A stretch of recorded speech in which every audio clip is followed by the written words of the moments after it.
Previously on Keeper of Hearts. From the beginning, Jay was marked. Not by accident, not by chance. Olivia, you will have another one. A boy. He is special. His life is already seen by God. Hell heard it before he took his first breath, and hell has been fighting it ever since. But God's hand never lifted. The delays came anyway. Tim, Johnny, his father, the youth group. Every anchor stripped away, every safe place emptied, and into the silence, chaos moved in, wearing familiar faces. Ashley, who wanted Jordan but used Jay as the bridge. Selena, wounded and watching, loving him from a distance she didn't choose. Shannon, fierce and loyal and complicated in ways nobody saw coming. Lexi, weaponized by something she still doesn't fully understand. Tiffany, feeding jealousy she's carried since freshman year. And underneath all of it, Grandma Darlene. Something is wrong in this house. Something spiritual. And if these children don't get right, Lord, we're going to need you to step in. She was right. She's always right. Choices were made in the dark. Jordan and Ambryelle, a history older than anyone in that school knows. Something that started before the rumors, before the chaos, before the pregnancy changed every room they walked into. She sees things no one else can see. At the party, shadows moving where they shouldn't. Demons retreating the moment they realized she could look directly at them. We need to leave. Now. Her gift changes everything, and hell knows it. The Kellerman meeting happened. Joshua Kellerman's office felt like a courtroom. Dark wood, framed expectations. A man who believes he serves something higher and doesn't yet understand what he actually serves when he reduces people to problems. Peyton was already in the room before anyone arrived. Jordan stood anyway. I'm not perfect, but I'm not running. I care about your daughter, and I care about that baby. And Grandma Darlene, church hat and Bible-like security clearance, walked in and faced it with him. I raised him better than this. Let me just say that right now. The meeting didn't give Peyton what he came for. But the night isn't over. There's still church. Church happened. Clay Ridge Church House doesn't just sit on the hill. It judges from it. Ashley sat in a pew carrying a lie she started and watched it spread through a room full of people who wanted something clean to believe. Amber's suspicion began quietly, a head turning slightly, not fully, but enough. Selena sat beside her mother and stared forward and knew the story wasn't that simple. But no one in that room wanted truth. They wanted something easier to hold. And Ambryelle walked the aisle anyway, steady, unbothered, refusing to let the room decide what she was. Then the car ride home. Black mist across rooftops, shapes with too many limbs and smiles that stretched too wide. One of them turning, directly toward her. And then Jezebel's voice, soft, right behind her ear. You see it now. In the parking lot, Jay found Selena. He said the thing he should have said a long time ago. I'm sorry. Not the kind of sorry that's trying to fix something fast. I'm sorry because I actually hurt you. And I knew what I was doing, and I did it anyway. It almost worked. Then Ashley ran past them crying, and Jay's body moved before his mind did. Your reactions are for her. Your intentions are for me. And I'm tired of being the intention. But she didn't walk away, and he didn't go after Ashley. You matter more right now. They walked home together in the dark, two people in the uncomfortable truth of something unfinished. Python watched the whole thing. Proximity is dangerous, but it cuts both ways. Grandma Darlene left a voicemail. Jay didn't answer. And Peyton, patient, composed, already orienting toward the next room, planted a thought in her mind, using her own voice against her. What if he ran off with Ashley? What if he went to Shannon's house? Her grip tightened on the phone, fear starting to grow legs. Nobody is staying still. Every thread is still moving. Every wound is still open. And the morning after the church night, the most dangerous thing isn't what the demons are planning. It's what everyone is going to do now that the room is quiet enough to think. I have not lost one that the Father has given me. That's enough. Tonight, the consequences continue. Opening scene. The past never forgets. Ambryelle didn't mean to find it. She'd been pacing her room, restless, the weight of everything pressing in. Church whispers, Ashley's lies, that thing she saw in the car still clinging to the edges of her mind like smoke that wouldn't clear. Her fingers brushed against something on her desk, a worn sketchbook, old, bent at the corners, the cover peeling just slightly. She frowned. I thought I lost this. Slowly, she picked it up. Something about it felt wrong. Not dangerous. Familiar. Too familiar. Her thumb slid under the cover, flipping it open. Page after page of childhood drawings, messy lines, uneven shapes, the kind of imagination that doesn't know fear yet. Until she stopped. Her breath caught. There it was. A drawing done in heavy, frantic pencil. Dark. Pressed too hard into the page like whoever drew it was scared the lines wouldn't stay. A tall thing. Too big for the page. Limbs wrong. Chains. And on its back, a stitched rabbit. The name was written at the top in uneven, childish handwriting. Chai Dolly Ambryelle's stomach dropped. No, her fingers trembled as she touched the page and the world tilted. The room disappeared. She was smaller, 8. Barefoot, standing at the top of the basement stairs. The house was quieter back then, but not safe. Never safe. Ambryelle, her father's voice echoed faintly from upstairs, grabbed that box from the basement.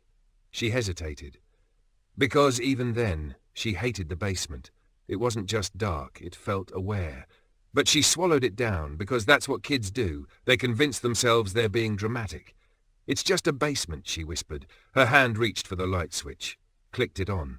The bulb flickered, buzzed, stayed on, but dim. Weak, like it didn't want to be there either. She took the first step down, then another. Each step creaked under her weight.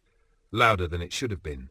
Halfway down, she stopped. There it was, that feeling, like something had just noticed her. Her fingers tightened on the railing. Hello? Silence. A whisper. Soft, small, childlike. Ambryelle. She froze. Her eyes darted around the basement. Jessie? She called, hopeful. A pause, then another voice. Come here. Different. Not Jessie. Another one followed. We found something. Then another. It's soft. You'll like it. Her heart started pounding. Because there wasn't just one voice. There were many, layered, overlapping, all just slightly off. Her instincts screamed, run. But curiosity, dangerous, childlike curiosity, pulled her one step further down. I have to get something, she said, voice shaking. I'm not supposed to. Down here. Closer now. From the far corner. From the dark. You dropped it. Her breath hitched. My what? Your toy. Her eyes widened, because she had left something down there earlier. Her Tigger. Her favourite. Her comfort, the one she'd had since she was 3, the one she still slept with even though she was 8 now and knew she was probably too old for that. She didn't care. It was hers. I didn't, she started, but her voice faltered. We kept it safe. We were waiting. For you. Her feet moved before her brain could stop them. One more step down, then another. The light flickered, buzzed louder, the shadows shifted, and then she saw it. At the far end of the basement, half hidden in the dark. Something huge, too still, too wrong. At first her brain refused to understand it, tried to make it something normal, furniture, a pile of boxes, anything but what it was. Then a chain moved. Clink. Her breath stopped. The whispers changed. No longer sweet, no longer soft. Now hungry, closer, almost. Don't look away. Her eyes snapped upward, and that's when she saw it. Never fully, but enough. A massive shape. Bloated. Dragging slightly like its own body was too heavy. Chains wrapped through it, into it, moving like they were alive. And on its back, that rabbit, stitched. Wrong, watching, waiting. Her entire body went cold. She was 8 years old. She didn't have words for what she was looking at. She just knew, the way children know things before the world teaches them to stop knowing, that it was real. And it had been waiting for her specifically. No, she whispered. The thing didn't move. Not fully. Just adjusted. Like it had been waiting for her to notice. The whispers turned sharp. Excited. She sees! She sees us! Don't let her go. Something scraped behind her. Her head whipped toward the stairs. And that's when she understood. The rule. The one her body knew before her mind did. If she turned her back, it would move. Her breathing became shallow, panicked. Slowly, slowly, she started backing up the stairs, never taking her eyes off it. I'm not. Her voice shook violently. I'm not coming down there. The chains shifted, dragging, just slightly closer. Clink.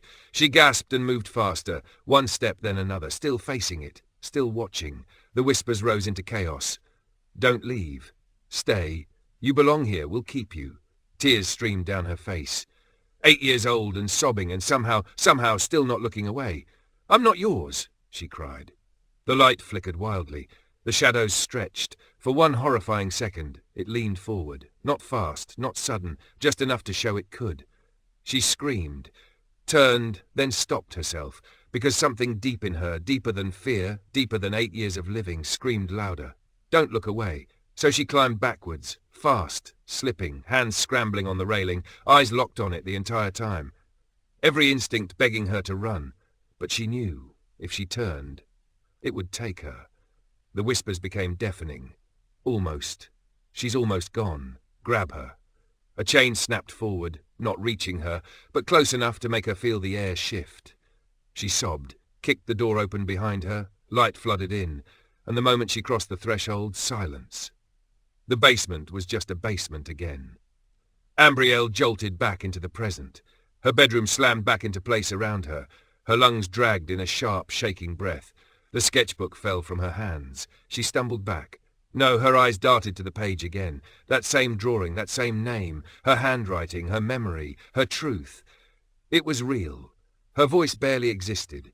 Her hands trembled as she looked toward her bedroom door, then toward the floor, then toward the shadows near the corner. Because now she understood something worse than fear. She hadn't imagined it. She hadn't outgrown it. And if Chi Dolly only moves when you stop watching, then the reason she always felt watched was because something had been waiting for her to forget to look back. And she was 8 years old the summer Jordan promised he wouldn't forget her. 8 years old the summer something in the dark decided it wanted her too. The same summer. The same girl. Two things reaching for her at once, one with a bracelet made of string and one with chains.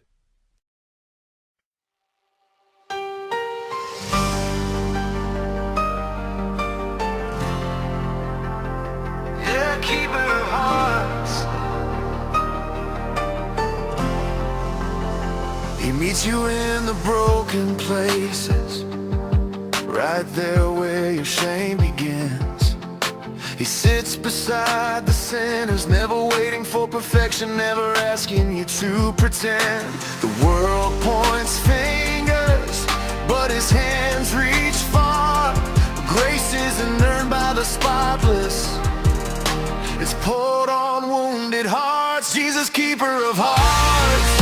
You take me as I am, not who I try to be. You carried every burden, took the cross they said you never need. Though the hypocrites cried, crucified, your mercy still ran free. We can do all things through Christ. You're the keeper of hearts, and you're keeping me.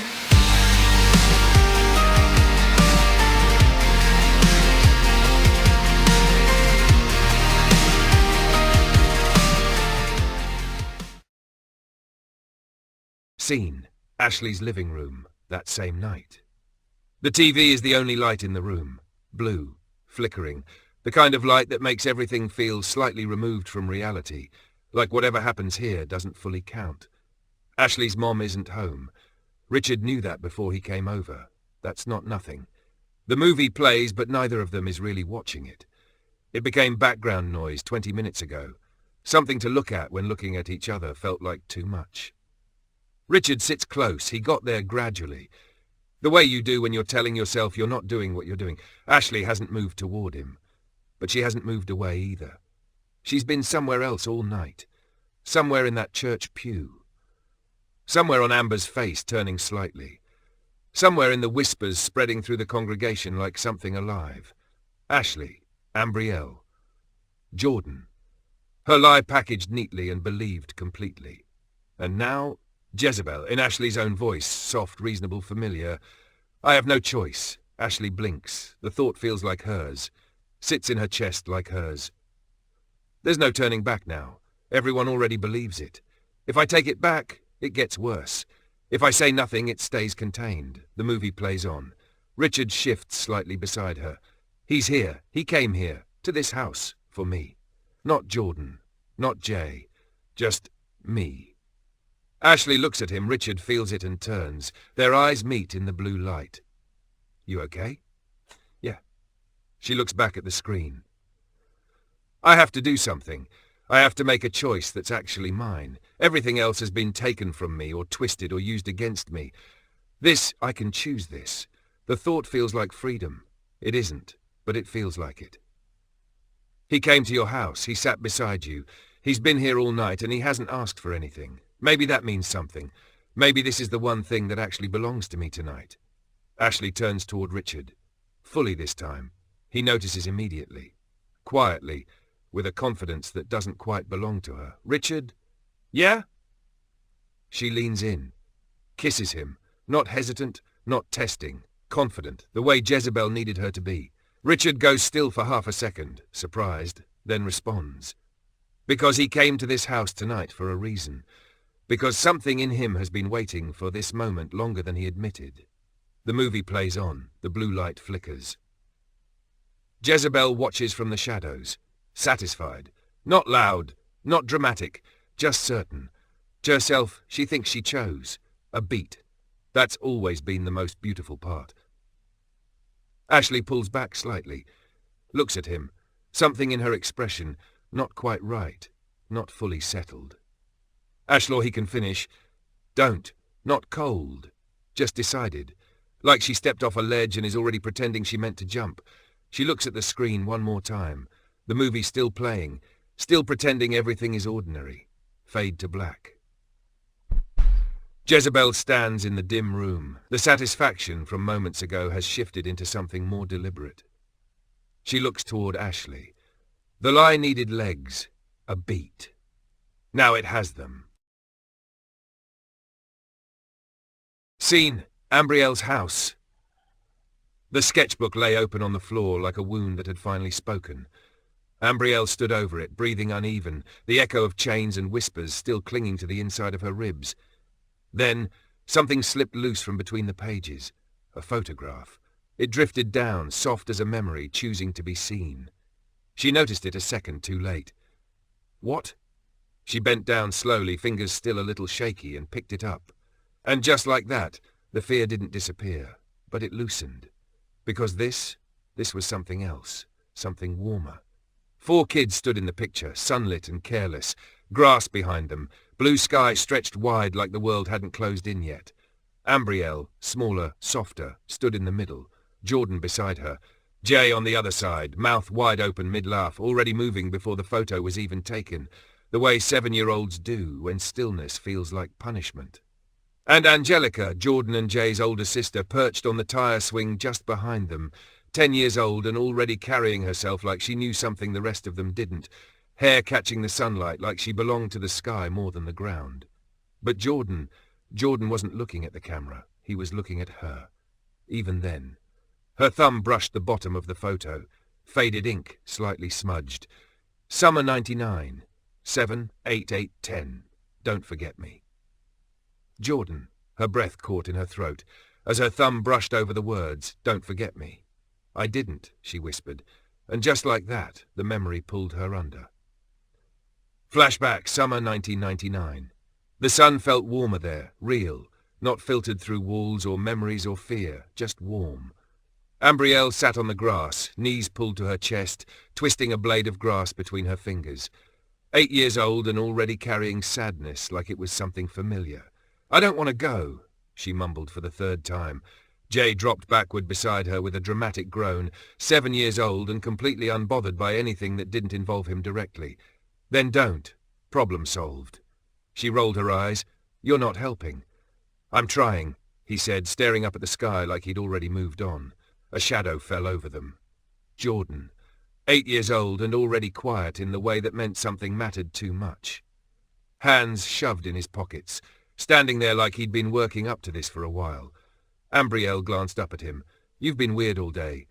I'm not weird, he said. You are. Jay snorted. He's been staring at you like a kicked puppy. Shut up, Jordan snapped. Make me, Jay grinned, rolling onto his stomach. Both of you shut up, Ambryelle cut in, but there was no bite to it. Just sadness. I'm leaving tomorrow, she said again, softer this time. Saying it quieter didn't make it hurt less. Angelica swung gently on the tire swing behind them, 10 years old, and already watching the world with eyes that caught too much. She kicked off the ground just enough to drift, letting them have their moment but staying close enough to catch it if it fell. Jordan didn't sit right away. He just stood there, looking at her like he was trying to memorize something. Then finally, he dropped down in front of her instead of beside her. Close, too close for just friends, even at 8. "You're coming back," he said, not asking, telling. Ambryelle shook her head slightly. "You don't know that. I do." "How?" "Because you said you hate new places," he replied simply. "You'll get annoyed and come back." She let out a small, breathy laugh. "That's not how that works." "It is for you." She looked at him, really looked. "You're going to forget about me," she said quietly. The words came out before she could stop them, honest in the way 8-year-olds are when they don't know how to hide things yet. Jordan's expression changed. Not playful, not teasing. Something deeper, something that had no business being on the face of an 8-year-old, but there it was. "No, I won't." "You will," she insisted. "You'll make new friends and I won't forget you. Jordan, I won't." He reached into his pocket, fumbling slightly like he hadn't planned this part all the way through. Then he pulled something out. A thin, black string bracelet, nothing fancy, a little uneven, lumpy in 2 places, like the knots hadn't cooperated, like he made it himself. Because he did. "Here," he said, holding it out. Ambryelle blinked. "What is it?" "So you don't forget me." Her chest tightened. "I just said you'd forget me," she whispered. "I won't," he said again. "But just in case." "You don't get to forget me either." Her hands were small as she took it. The string brushed her fingers, simple, but it felt like something heavier than it should have been, like a promise that didn't have the words yet. "This is kinda ugly," she muttered softly. Jay lifted his head from the grass. "Yeah, it really is." Jordan rolled his eyes. "Give it back then." She closed her hand around it fast. "No." A pause. Then very quietly, "I like it." Jordan's shoulders relaxed just a little. "Good." She looked at him again. Longer this time. "What if I change?" she asked. He didn't hesitate. "Then I'll learn you again." Her throat tightened. "And what if you change?" He shrugged slightly. "Then you can decide if you still like me." She let out a shaky breath that almost turned into a laugh. "You're really confident for no reason." "Not no reason," he said. She raised an eyebrow. "Oh yeah? What reason?" He held her gaze. "You." The word landed soft, but it stayed. Jay made a gagging noise from the grass. "Oh my God, I'm going to throw up. You're 8." "Shut up!" Ambryelle snapped, face going red. But she was smiling now, just a little. Angelica laughed from the tire swing, calling out lightly, "Leave them alone, Jay. Let them be dramatic." "They're 8," Jay repeated, completely offended on behalf of normalcy. "So are you." "Hush," Angelica said simply. Jordan smirked faintly, but his eyes never left Ambryelle. "I'll wait," he said. This time, quieter. Real. The kind of real that 8-year-olds stumble into without knowing what it costs. She swallowed. "You better." "I will." Angelica's swing slowed as she watched them both, already soft with something she couldn't name yet, the quiet understanding that some things start small and become everything. And for a moment everything was simple, everything was still, everything was just them. The sunlight faded, and the memory shattered. Ambryelle blinked back into her room, the photo still in her hand. Her chest rose slowly this time, not panicked, not afraid, just full. 8 years old, and he already knew. Her thumb moved over the faded ink one more time. "Don't forget me, Jordan." "I never did," she whispered, and for the first time since she'd opened that sketchbook, she smiled. Scene. Ambryelle's bedroom, what we used to be. The sketchbook closed with a soft thud, like a secret choosing to sleep again. Ambryelle slid it back into its place, fingers lingering on the worn edge for just a second longer than necessary, like she wasn't sure if putting it away meant burying it again, or protecting it. The photo stayed in her hand.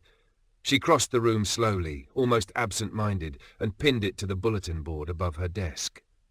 Right in the center, where it couldn't be ignored, where it couldn't be forgotten. She stepped back, stared. 4 kids trapped in sunlight, before everything got teeth.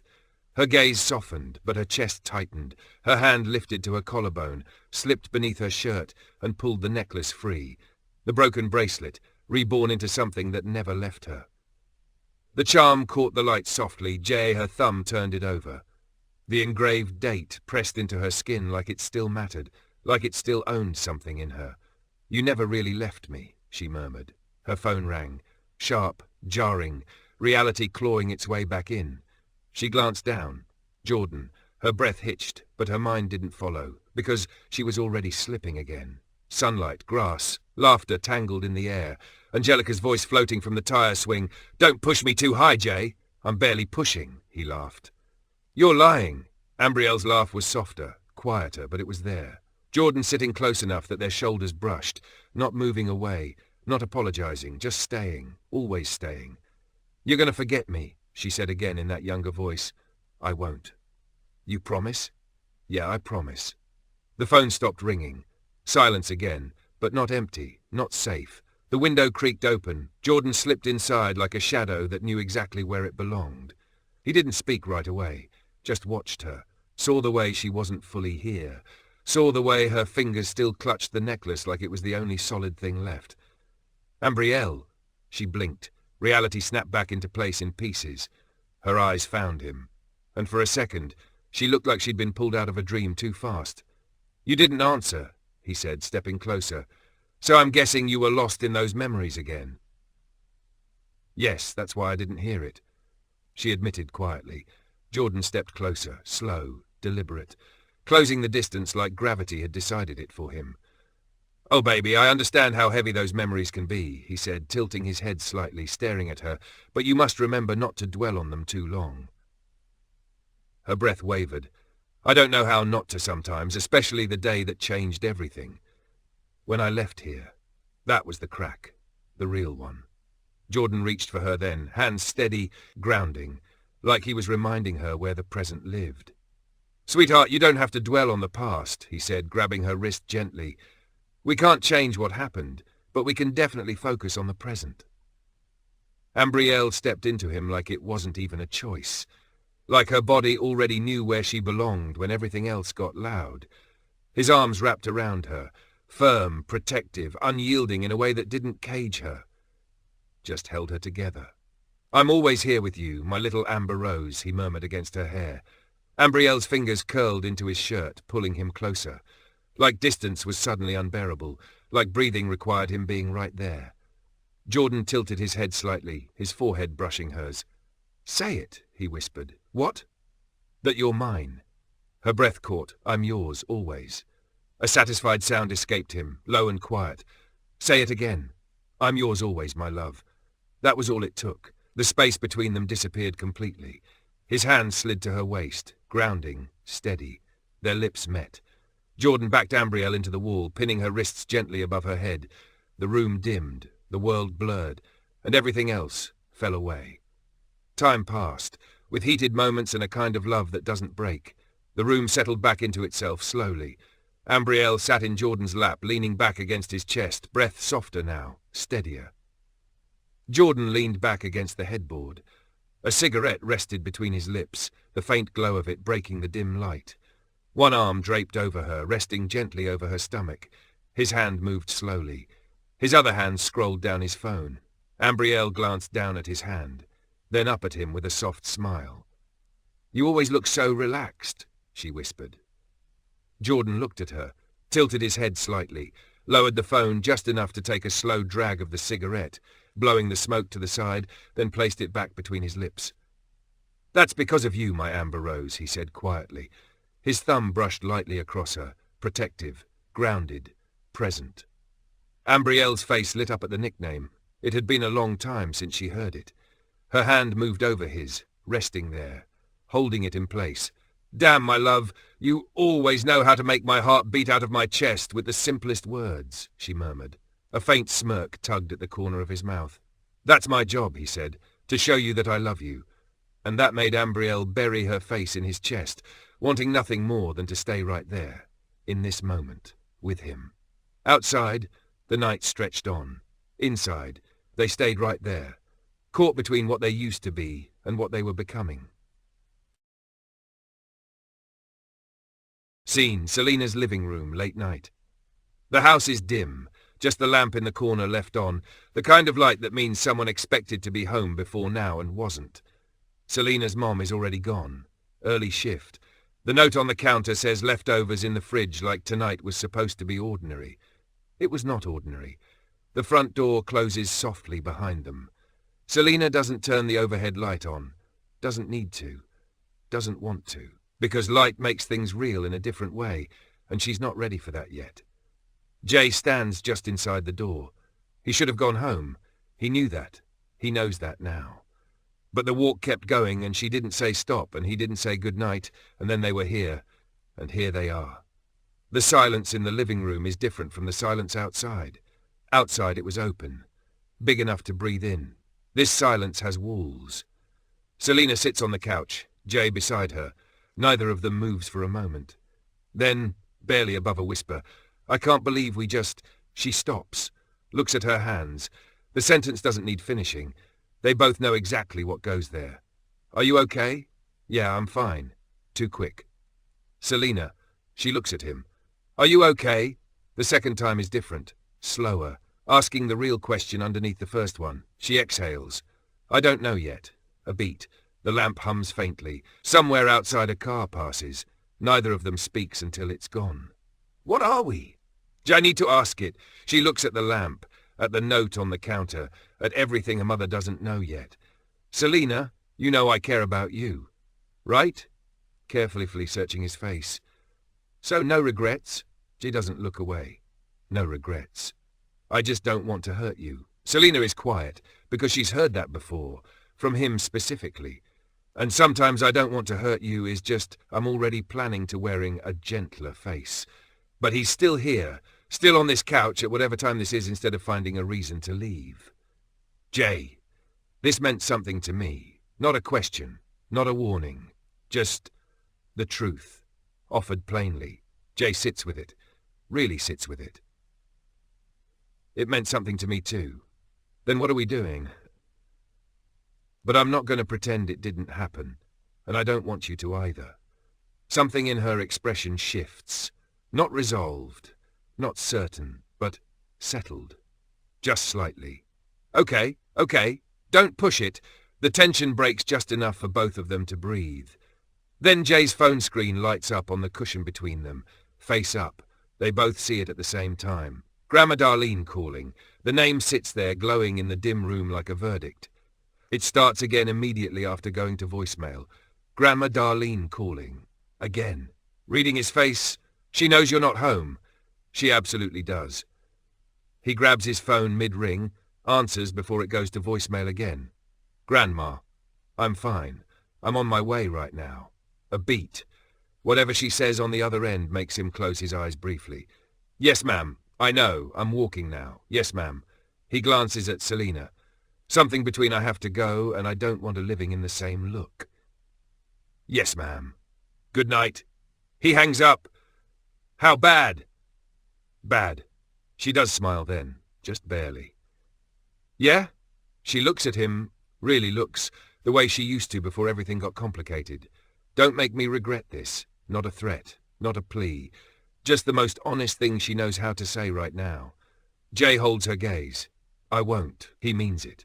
Whether he can keep it, that's a different question. He moves toward the door, hand on the handle. Turns back once.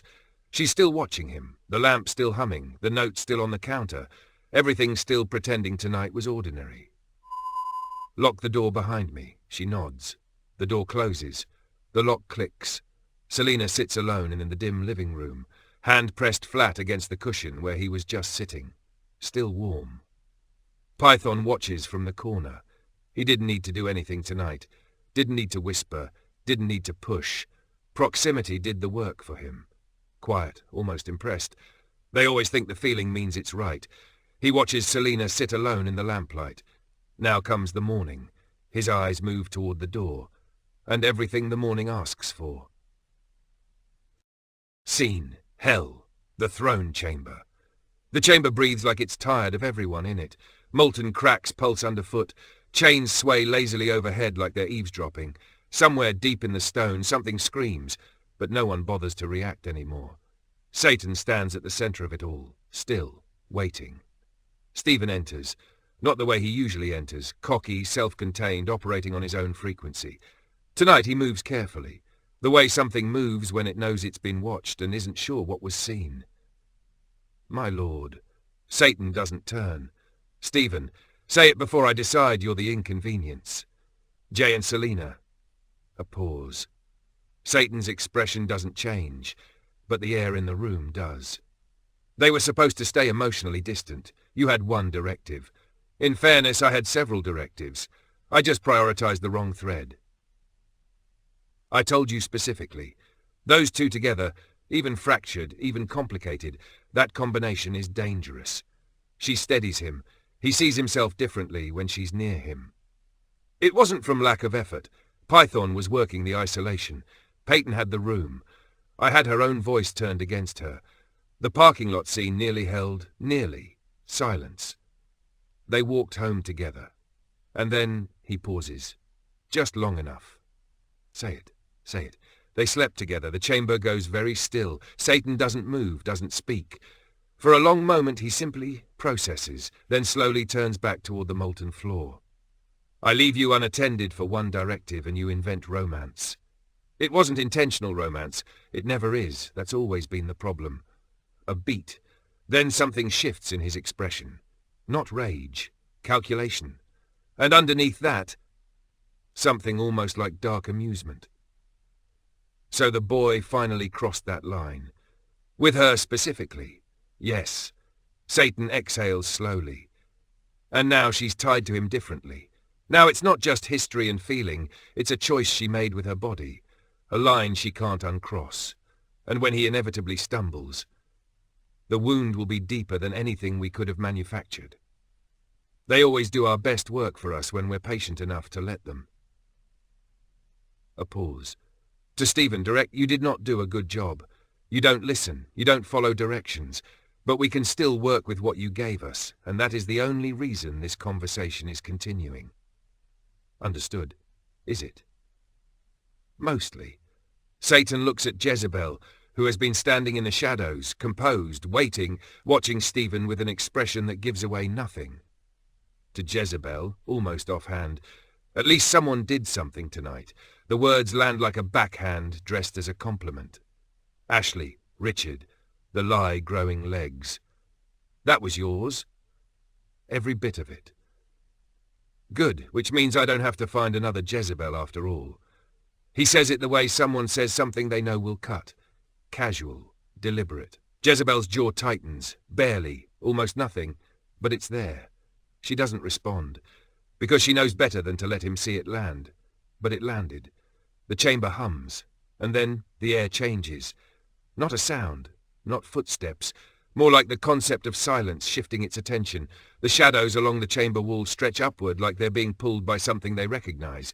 A pause lingers, like the room itself is holding its breath. And then Lilith arrives, not walking in, not stepping through an entrance, like she's been there the whole time and simply chose this moment to be visible. She moves the way something moves when it has never once questioned whether it belongs in a room. Well, isn't this cozy? Satan turns. His expression doesn't change, but something behind his eyes does. Don't look at me like that. I came anyway. You're welcome. I didn't summon you. No. But you needed me, which is basically the same thing and we both know it. Jezebel steps forward. Her composure is perfect, too perfect, the way composure gets when something underneath it is very much not. No one needs you here. This is under control. Lilith looks at her, slow, unhurried, the kind of look that takes inventory. Under control. A beat. That's adorable. Don't start. I haven't even begun to unravel the tragedy of it all. Ashley believes the lie. The rumor is spreading. The emotional instability is thriving. Thriving is generous. It's limping in heels through a burning cathedral it doesn't understand. Stephen, from the side of the room, watches this like a man who has found the best seat for a disaster and has no intention of giving it up. Jezebel's composure holds, but barely. You don't even belong in this hierarchy, stepping forward slightly. Oh, darling, I was never made for hierarchies. I am what happens when systems forget that something can refuse to obey them and still remain inevitable. The air shifts. Even the molten cracks seem to still. You speak of control like it is a crown you can place on chaos, but chaos does not kneel, it remembers. Stepping forward, voice dropping to something cold and ancient. Don't make me laugh. Sweetheart. You took the name of a pathetic creature who was eaten by dogs. That's your legacy. That's the name you carry into every room like it's a crown. You think just because you've been whispering in that girl's ear and lighting a few fires that you have this handled? First, I didn't say you were pathetic. I said you stole a pathetic creature's name. She steps closer, calm, certain. Secondly, at least people go out of their way to defend me. The lengths humans travel when they want to believe something badly enough. Stories, myths, games, worship, sympathy. They'll build entire identities around a lie if the lie makes them feel special. You have Ashley confused. That's not the same thing as handled. Confused people still pray. Confused people still turn back. You planted a seed in a girl who was already fighting you weeks ago, and you're standing here accepting compliments for it. Don't finish that sentence. The air between them goes electric.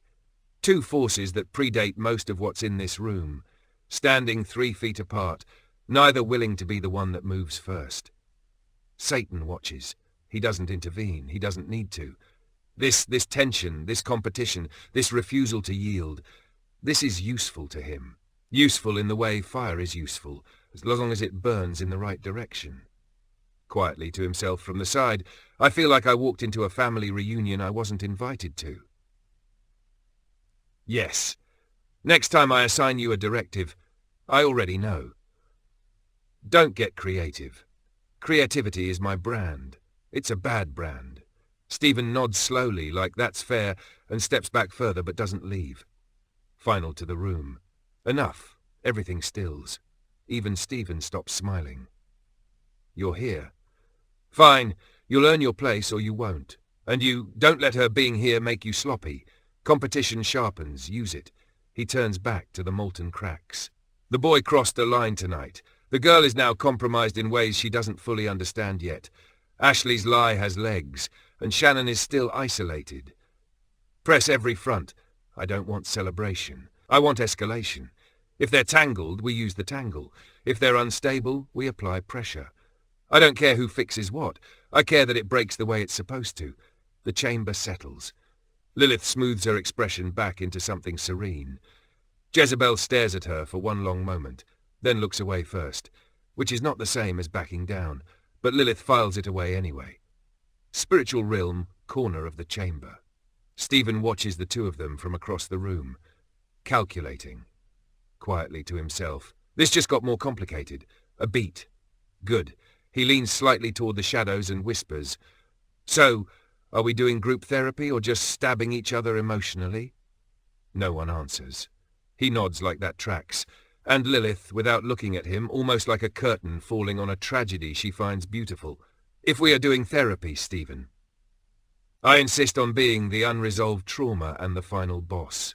The chamber does not laugh, but it absolutely regrets imagining it. Scene, heaven, observation deck. The light here doesn't announce itself, it simply is. Vast, certain. The kind of light that doesn't need to perform warmth because it is warmth, down to the molecular level of whatever molecules exist in a place like this. Michael stands at the front, wings partially extended, eyes tracking below with the particular focus of someone who has been watching all night and found very little of it comfortable. Raphael beside him. Gabriel slightly apart, still watchful, the way Gabriel gets when something below requires more patience than intervention. Miguel hasn't moved from his post. He hasn't moved since Shannon's car. The silence between them isn't empty. It's full of everything they just watched happen simultaneously. Ashley's living room. Selena's living room. Hell's throne chamber. Lilith stepping out of the dark like she'd been there the whole time. Lilith. The name sits in the air differently than the others. I know. She wasn't summoned. She never is. That's always been the problem with her. She doesn't operate on permission. She operates on opportunity. And tonight gave her plenty of it. A beat. Ashley. The lie has grown beyond what Ashley can contain on her own now. Jezebel didn't just give it legs. She gave it a direction. Richard doesn't know what he walked into tonight. And Ashley doesn't know what she gave away. She thinks she made a choice. She did make a choice. That's what makes it complicated. It wasn't forced, it wasn't possession. Jezebel just arranged the room, made the choice feel like freedom. That's always been Jezebel's particular cruelty. She doesn't take, she convinces you to give. Silence. Miguel speaks without turning from his post. Shannon felt something tonight, even grounded, even cut off. When Michelle came to the door, something that had been tightening started to loosen. Python noticed. Python always notices, but he didn't get back what he'd built. The isolation cracked. Slightly, but it cracked. And Selena and Jay, the observation deck goes a particular kind of quiet, the kind that means everyone already knows and nobody wants to be the first to say it plainly. They crossed a line tonight that changes the geometry of everything around them. It wasn't supposed to happen this way, no. But it happened the way it happened because they're human, and they're wounded, and they've been circling each other for a long time without resolution. Hell is treating it as a victory. Hell is wrong. Explain that. Hell sees the vulnerability, the complication, the new wound that opens when Jay stumbles, and he will stumble. They see Selena tied to him now in a way that makes the eventual hurt deeper. What they're not seeing, what they never see, is that she also prayed tonight. Before any of it happened, she got in that car and went to church because something in her knew she needed to be under something bigger than the chaos. That wasn't Python. That wasn't Stephen. That was her. And Jay went to his knees 2 nights ago. Exactly. Hell keeps counting the fools. They're not counting the reaching. The observation deck settles into something steadier. Not relief, not victory, just perspective. Lilith changes the landscape. She's not Jezebel. She doesn't whisper and seduce and wait. She dismantles. She goes after the foundations, identity, purpose, the sense of being known and chosen. If she targets Jay, she won't start with Jay. No, she'll start with the one closest to him, the one who just gave him something real to lose. The weight of that lands across the observation deck like a stone dropped in still water. Selena, nobody says her name, they don't need to. Still not turning from his post.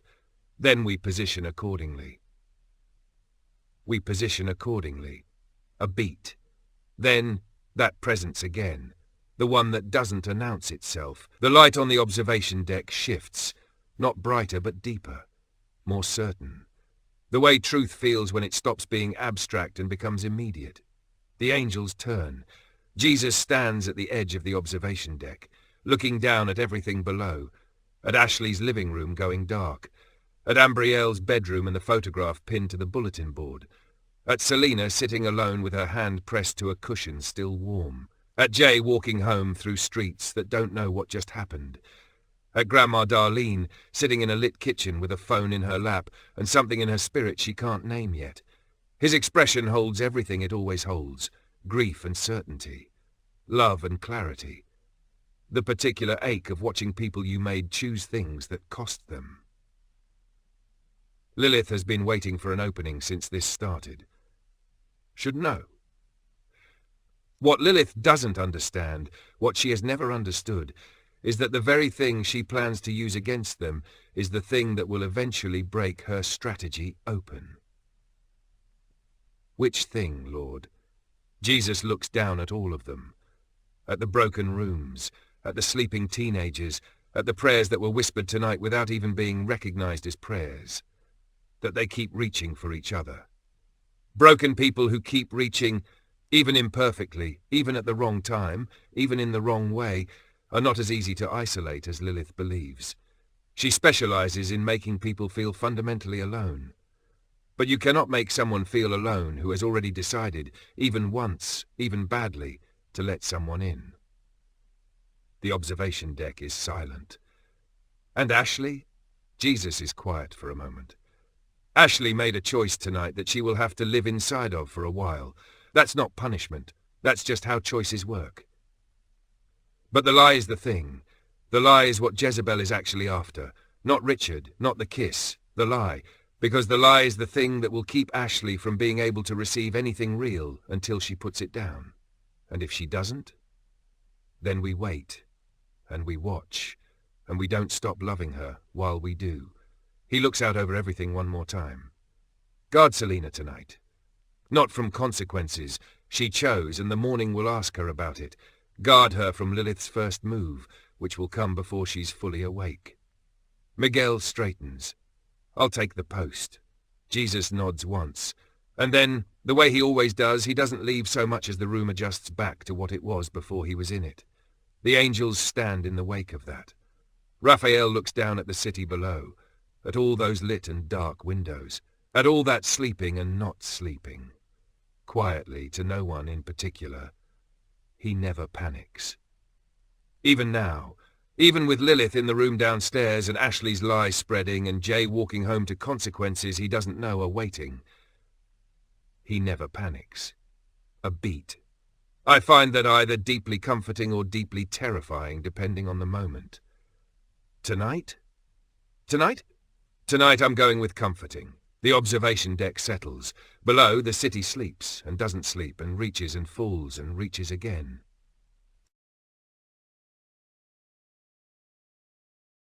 Scene. Street, Darlene's house, late night.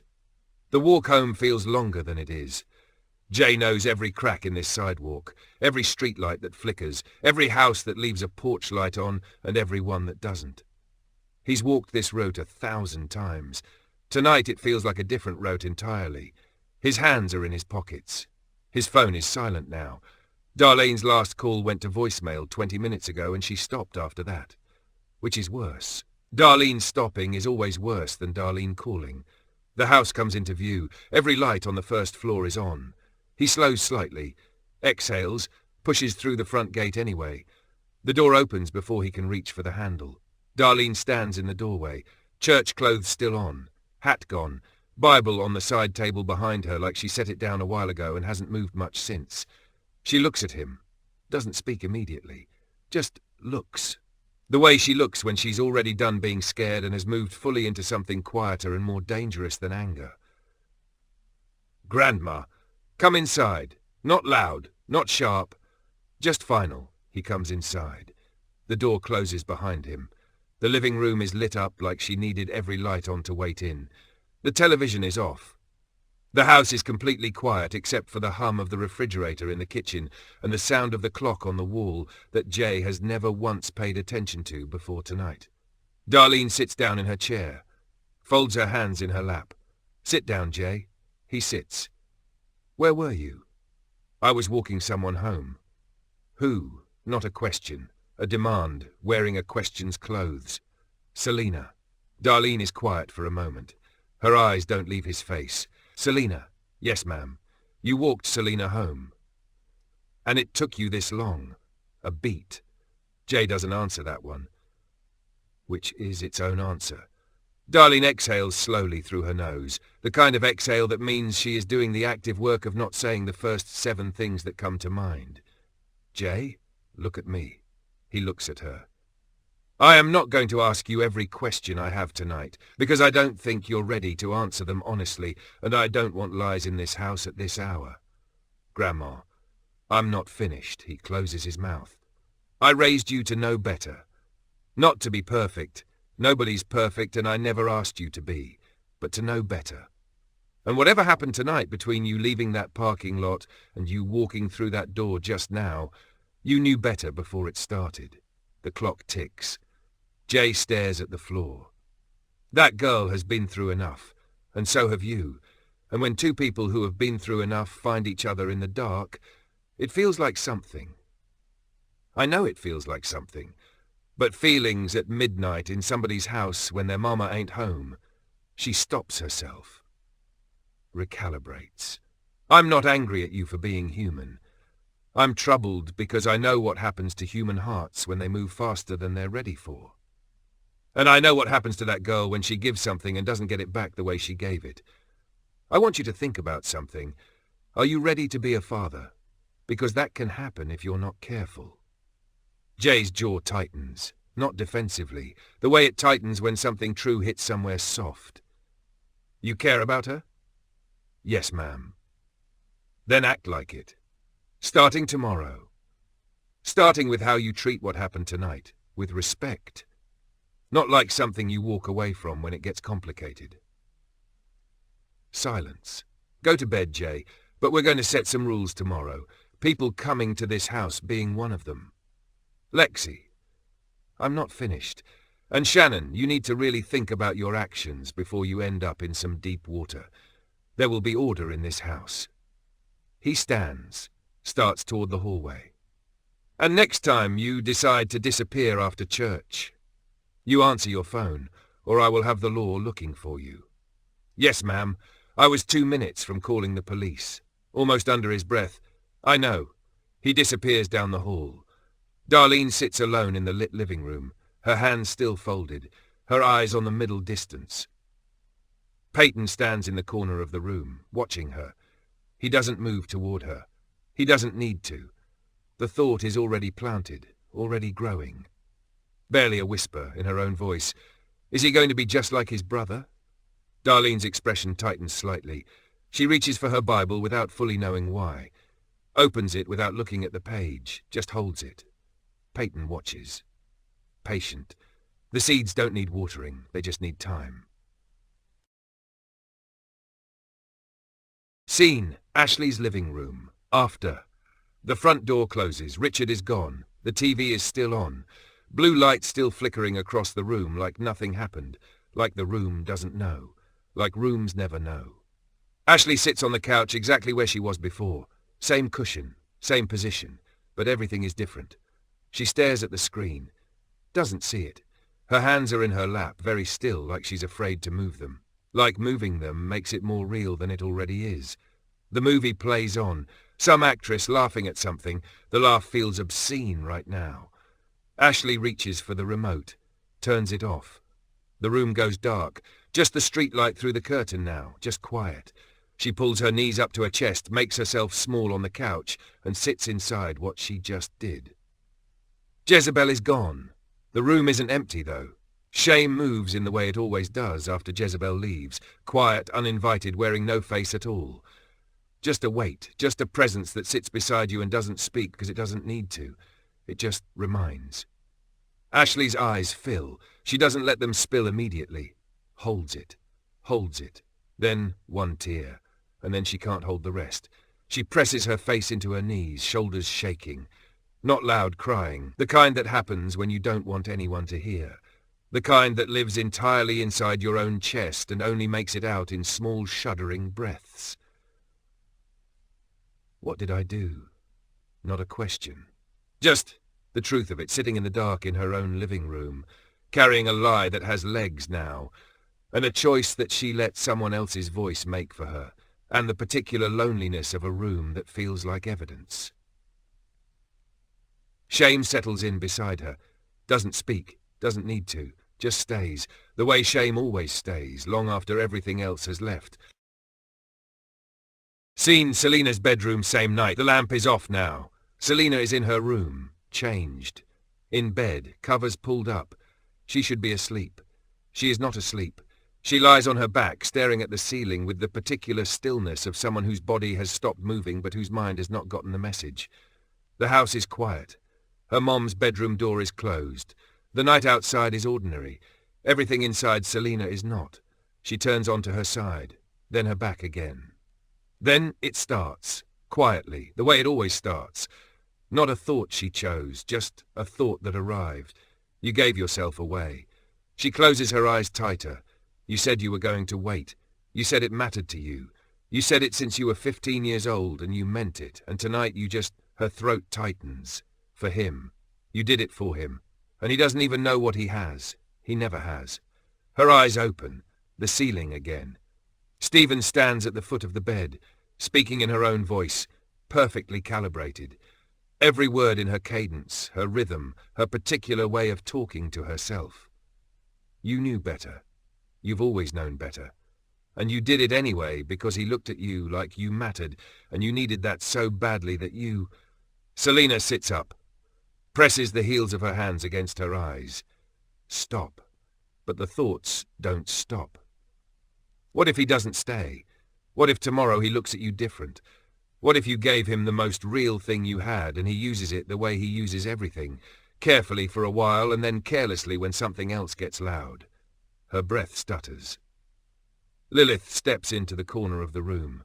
She doesn't say anything yet, just watches, observing the wound Stephen has already opened, assessing, patient. This one is going to require a different approach than the others. This one thinks, feels deeply, remembers everything. Lilith, to herself, oh, she's going to be interesting. Selena pulls her knees to her chest, the same position Ashley is in across town right now without either of them knowing it. Two girls in the dark, both carrying something they can't put down yet. I wanted to wait. The words crack open something. She presses her face into her knees and cries, not the pretty kind, the real kind, the kind that comes from somewhere deep and specific and true. I wanted to wait. I wanted it to mean something different. I wanted... She stops. Can't finish it. Her voice soft. And what if he hurts you again? What if you just handed him exactly what he needs to do it properly this time? What if this is just... Out loud, not knowing she's answering. Don't. She wipes her face with the back of her hand, breathes, tries to find the bottom of it, tries to find the place where the crying stops and something steadier begins. It takes a long time, but eventually it gets quieter. Not okay, not resolved, just quieter. She lies back down, stares at the ceiling, one hand resting over her chest, feeling her own heartbeat. Still there, still hers. Miguel steps into the doorway of the room. Doesn't cross the threshold. Jesus said to guard her, not to choose for her. He stands watch. Stephen glances at him, doesn't retreat, but doesn't press further either. Not tonight. Lilith looks at Miguel from the corner. Something moves across her face. Not fear, recognition. Quiet, almost positions someone. She looks back at Selena. That's fine. I'm not in a hurry. Neither are we. You'll never outdo the great I am. Scene, Jay's bedroom, same night. The room is dark. Jay lies on his back. Eyes open. The house is quiet. Jordan's door is closed. Grandma Darlene's light went off 20 minutes ago. He should be exhausted. He is exhausted. But his mind won't land anywhere. It keeps going back. Not in the way he wants it to. Not to the conversation. Not to what she said. Not to the look on her face when she asked, "What are we?" But to the thing itself. The physical memory of it. The way the body holds on to things, the mind is trying to be thoughtful about. He shifts, stares at the ceiling. Lust moves through the room like humidity. Not aggressive, not obvious, just present. The way it's always present in a room where a young man is lying alone in the dark after something happened that his body remembers more specifically than his mind wants it to. Lust. Barely a whisper. No face, no form, just atmosphere. Think about it. Jay closes his eyes. He reaches for his phone, puts it face down, picks it up again, puts it down. Lust. You're not doing anything wrong, you're just remembering, that's all. There's nothing wrong with... Jay sits up, runs both hands through his hair. The thing about this, the thing nobody in that church tonight talked about and nobody ever talks about, is that it doesn't feel like an attack. It feels like relief. It feels like the one place where the noise stops and there's just sensation. Just something that asks nothing of you except to receive it. No consequences in the moment, no conversation, no one looking at you like you owe them something you don't know how to give. Just quiet. Just release. That's the part nobody explains. Why it's so easy to go back. Why it doesn't feel like falling. It feels like landing. His phone screen lights up. Not a call, not a text. Just an app notification. Something algorithmic and perfectly timed and completely ordinary that nonetheless opens a door. He stares at it. Lust doesn't push, doesn't need to. Just waits. Lust, patient, warm, almost kind. No one will know. No one's watching. You've already crossed one line tonight. This one is smaller. This one doesn't even count. Jay's thumb hovers. His jaw is tight. Something in him knows. Not loudly, not with a voice. Just knows. The way you know, before you do, the thing that you're going to have to carry it after. He puts the phone face down on the mattress. Lies back. Stares at the ceiling. Tries to breathe through it. Lust adjusts. Doesn't leave. Just Shift strategy. If not the phone, lust, then we'll use the mind. Jay's eyes close. His breathing slows. He's fighting it and losing the way you lose things you're fighting while lying still in the dark. And then sleep. The dream doesn't announce itself. It never does. One moment, the ceiling. The next, somewhere else. Warm. Too warm. The details are soft at the edges the way dreams are. Nothing fully renders. Nothing holds still long enough to be examined. But the feeling is specific. The feeling is very specific. And the presence in the dream, shifting, unnamed, wearing different faces, pulls him deeper before he's conscious enough to resist. Lexi's voice. Then not Lexi. Then someone else. Then Selena. And that's the one that makes him reach. That's the one that makes the dream feel like it means something, like it isn't just lust, like it's something he's allowed to want. Lust watches from the boundary of the dream. Satisfied. Lust. Using her face was the right move. Now it won't feel like sin in the morning. It'll feel like love, and that's so much harder to put down. Scene. Ad room that same night. She fell asleep without meaning to, the photo still pinned to the bulletin board. Jordan gone back out the window hours ago. The room quiet and warm, and finally, feeling like somewhere she could rest. And she did rest, for a while. Then the dream came. A table. Long. White cloth. Sunlit from somewhere. The light doesn't have a source, but it doesn't need one, because everything in the dream feels abundant. Feels provided for. Food everywhere. Not strange food. Not dream food that shifts and becomes wrong. Real food. The kind that means something. The kind that smells like someone made it specifically for you. Like someone knew what you needed before you did. Ambryelle sits at the table, alone but not lonely. She reaches for something, brings it to her mouth, takes a bite, and it is exactly right. Exactly what she needed. The kind of satisfaction that goes past the physical and touches something deeper. Like being fed at a level she didn't know she was hungry at. She reaches for more, takes another bite, and another. The table doesn't empty. Everything she takes is immediately replaced. Abundance without end. She exhales in the dream, a sound of pure relief, and reaches again, and that's when it changes. Between one bite and the next, something shifts. The food doesn't look different, doesn't smell different, but the moment it enters her mouth, thickness. Wrong. Not food anymore. Something cold and heavy and spreading. Like small burning beads sliding down her throat, one after another, sinking deeper with a heat that doesn't belong there. It isn't just discomfort. It feels like it's moving through her from the inside, marking every place it passes.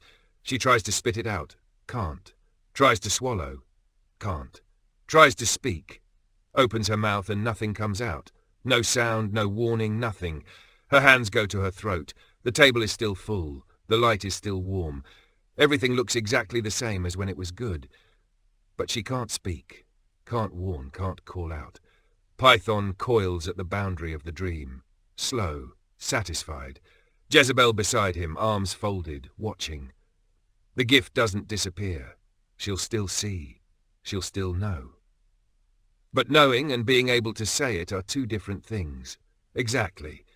He watches Ambryelle in the dream, hands at her throat, mouth full of silence, surrounded by abundance that has become a trap. She can see every demon in every room. But if she can't speak, she can't stop a single one of us. Ambryelle's eyes fill with tears in the dream. She knows. Even inside the dream, she knows what this is. She looks down at her hands, at the charm on the necklace. J.A.? She closes her fist around it, tries to speak again. Nothing, just the weight in her mouth. Just the silence where her voice should be. Ambryelle jolts awake, gasping, hand flying to her mouth instinctively, checking. Nothing there. Just air. Just her own breath, coming fast and ragged. She sits up, heart slamming, eyes darting around the room, the photo on the bulletin board. The sketchbook on the desk, the window Jordan climbed through. All of it. Real. Present. Hers. She swallows, then swallows again just to feel it working. Her hand moves to the necklace at her collarbone, holds it. Python watches from the corner, quiet, almost gentle. She knows she's been targeted now, a beat. Good. Fear is its own kind of silence.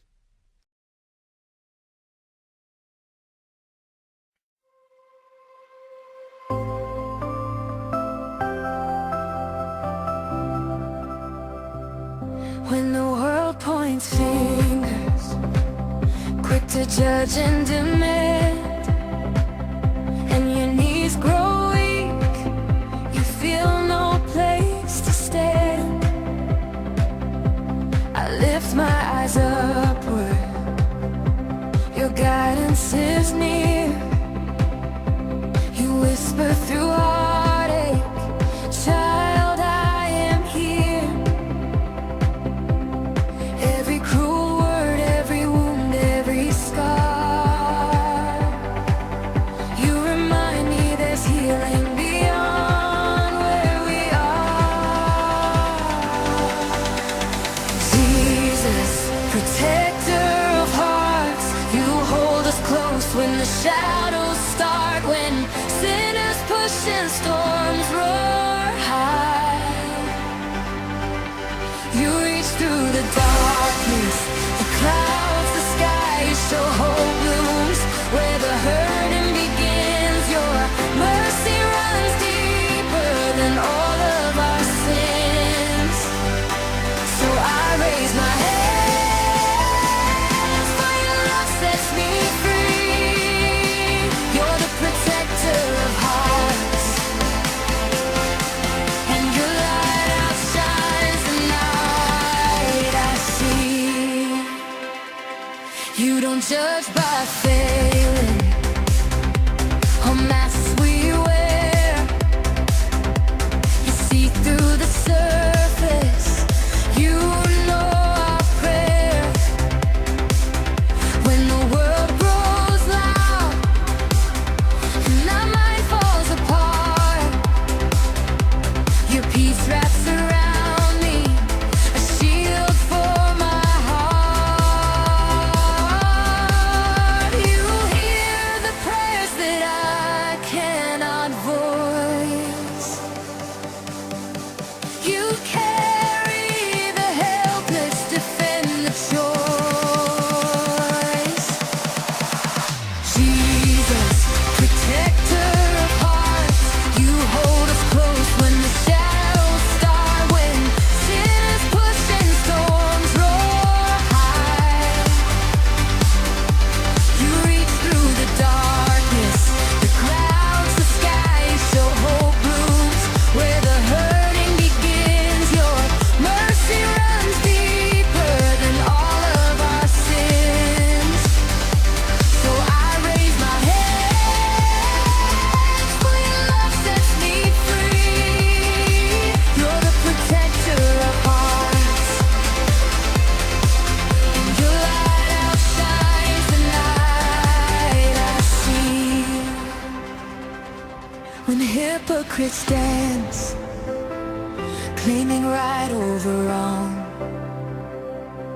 your truth stands steady like an unbroken song. You guide without forcing, you guard every door. You are close beside us, now and nevermore.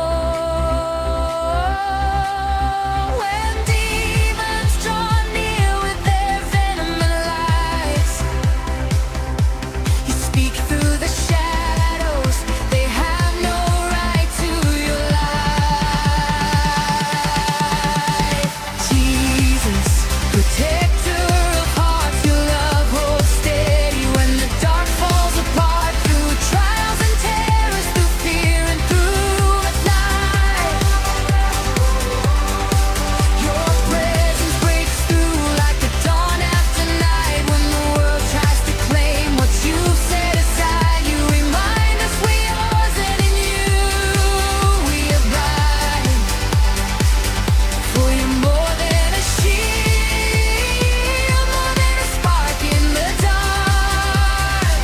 You're the protector of hearts, and your fire